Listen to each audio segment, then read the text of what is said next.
அனைவருக்கும் வணக்கம். பத்மாவதி கிச்சன் சேனலுக்கு உங்களை அன்புடன் வரவேற்கிறேன்.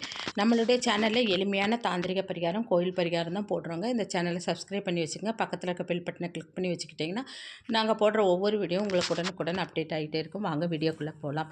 அதாவது சனிக்கிழமையில் நம்ம ஆஞ்சநேயர் விரதம் இருக்கிறதுனால கேட்டது கிடைக்கும், நினைத்தது நிறைவேறும்.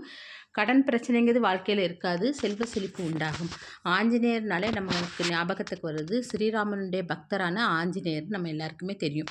ஆஞ்சநேயரை நம்ம வழிபடும்போது நமக்கு உடல் அளவிலும் பலம் ஏற்படும், மனதளவிலும் பலம் ஏற்படும்.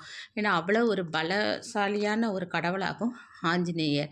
இந்த விரதம் நம்ம எப்படி இருக்கணும் அப்படின்னு பார்த்திங்கன்னா, சனிக்கிழமை காலையில் எழுந்திரிச்சு நம்ம குளிச்சுட்டு நம்ம பூஜை ரூமில் இருக்க ஆஞ்சநேயர் படத்துக்கு படத்தை நல்லா தொடச்சிடுச்சு. அதுக்கு ஒரு சந்தனம் குங்குமம் வச்சு அவருக்கு பிடித்த வெற்றிலையை மாலையாக கட்டி போடணுங்க. வெற்றிலை மாலை கட்டும்போது ரெட்டப்படை எண்ணிக்கையிலே வெற்றிலை மாலை கட்டி போடணும். அதாவது உங்கள் வீட்டில் சின்னதாக படம் இருக்குன்னா ஒரு 10 வெற்றிலையை மாலையாக கட்டி போடுங்க. கொஞ்சம் பெருசாக இருந்ததுன்னா அது போல் அதாவது ரெட்டையாக, அதாவது 10, 12, 14 அப்படின்னு வெற்றிலையுடைய எண்ணிக்கை அப்படியா இருக்கணும். இப்போ கோயிலெல்லாம் பார்த்திங்கன்னா 108 மாலை போடுவாங்க. 108 வெற்றிலையை மாலையாக கட்டி போடுவாங்க. ஏன்னா அங்கே சிலைகள் ரொம்ப பெருசாக இருக்கும். நம்ம வீட்டில் படம் எந்த அளவுக்கு இருக்கோ அந்த அளவுக்கு வெற்றிலை மாலையை ரெட்டைப்படை எண்ணெயில் போட்டுக்குங்க. அதுக்கப்புறம் ஒரு அகல் விளக்கு எடுத்து நெய் ஊற்றி திரி போட்டு ஒரு தீபம் ஏற்றி வச்சுக்கோங்க. அவருக்கு பிடித்த நெய்வேத்தியமான வெண்ணெய், மிளகு வடை 2யும் செஞ்சு வைங்க. அதாவது இப்போ மிளகு வடை செய்ய முடியல அப்படின்னா வெண்ணெய் மாத்திரம் நெய்வேத்தியம் வச்சாலும் போதும். வச்சுட்டு தூபங்கள்லாம் காணிச்சு நல்லா மனசார வேண்டிக்குங்க. அதாவது எல்லா செல்வ செழிப்பு வேணும், உடல் அளவுலேயும் மன அளவுலேயும் நல்ல பலம் வேணும் அப்படின்னு சொல்லிட்டு நமக்கு என்னென்ன தேவையோ எல்லாம் மனதுருகி கேட்கும்போது ஆஞ்சநேயர் அதை நிறைவேற்றுவார் நமக்கு. இப்போ நம்ம வீட்டில் சில பேர் விரதம் இருந்தும் நம்ம ஆஞ்சநேயரை வழிபடலாம். விரதம் இருக்காமல், அதாவது அசைவம் சாப்பிடாமல் சைவ சாப்பாடு மாத்திரம் சாப்பிட்டு கூட விரதம் இருக்கலாம்.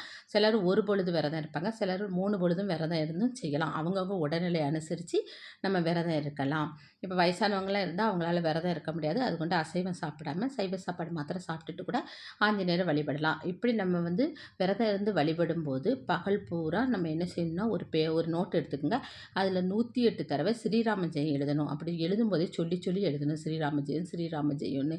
அப்போ அப்படி ஆஞ்சநேயருக்கு பிடித்த மந்திரமே ஸ்ரீராம ஜெயம். அவர் ஒரு ராம பக்தருங்கனால நம்ம ஸ்ரீராம ஜெயம் எழுதும் போதே அந்த ஆஞ்சநேயனோட அருள் நமக்கு பரிபூர்ணமாக கிடச்சிரும்.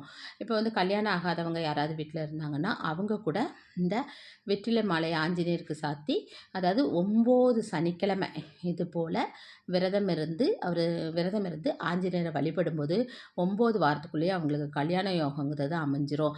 வீட்டிலையும் நம்ம ஆஞ்சநேயரை வழிபடலாம், இல்லை பக்கத்தில் இருக்க கோயிலில் போய் கூட ஆஞ்சநேயருக்கு வெற்றிலை மாலை சாத்தி நெய் தீபம் ஏற்றி இப்படியும் வழிபடலாம்.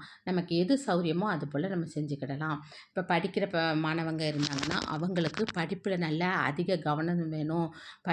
படிக்கிற படிப்பு மனசில் நிற்கணும், நிறைய மார்க் எடுக்கணும் அப்படின்னு நினச்சி ஆஞ்சநேயரை நினச்சி வெற்றிலை மாலை சாத்தி இப்படி 9 சனிக்கிழமை ஆஞ்சநேயரை வழிபடும்போது அவங்க படிப்புங்கிறது தலை சிறந்த ஒரு படிப்பாகவும் இருக்கும், மார்க்குங்கிறது எட்ட முடியாத உயரத்தில் உள்ள மார்க்காகவும் இருக்கும்.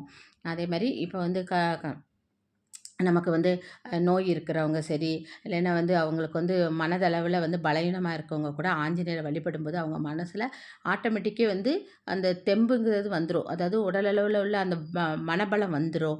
ஏன்னா ஆஞ்சநேயர் செஞ்சீவி மலையே ஒற்றை கையில் தூக்கிட்டு வந்தார்னா அவர் எந்த அளவு பலசாலின்னு பாருங்கள். உடல் அளவில் மனதளவில் பலத்துக்கு சீதை பிராட்டியை ராவணனோட போரிட்டு இங்கே கூட்டிகிட்டு வந்தார்னா அப்போ அவர் எந்த அளவுக்கு மனசளவில் பலம் உள்ளவன்னு பாருங்கள். அப்போ அவர் வேண்ட வேண்ட நமக்கு உடல் பலமும் மனபலமும் அதிகரிக்கும். இப்போ வீட்டில் சாமி கும்பிட்டுட்டேன், சாயந்தரம் என்ன செய்யலாம்னா சாயந்தரம் பக்கத்தில் இருக்க ஆஞ்சநேயர் கோயிலுக்கு போய் அங்கே துளசி மாலை இல்லைன்னு வெற்றிலை மாலை வாங்கி கொடுத்துட்டு அங்கேயும் ஒரு நெய் தீபம் ஏற்றிட்டு அவரை மனசார வேண்டிக்குங்க. மனசார வேண்ட இந்த 9 சனிக்கிழமை நம்ம இப்படி விரதம் இருந்து ஆஞ்சநேயர் வேண்டவே நமக்கு நல்லது நடக்குது, நம்ம கண்கூடாவே பார்க்க முடியும்.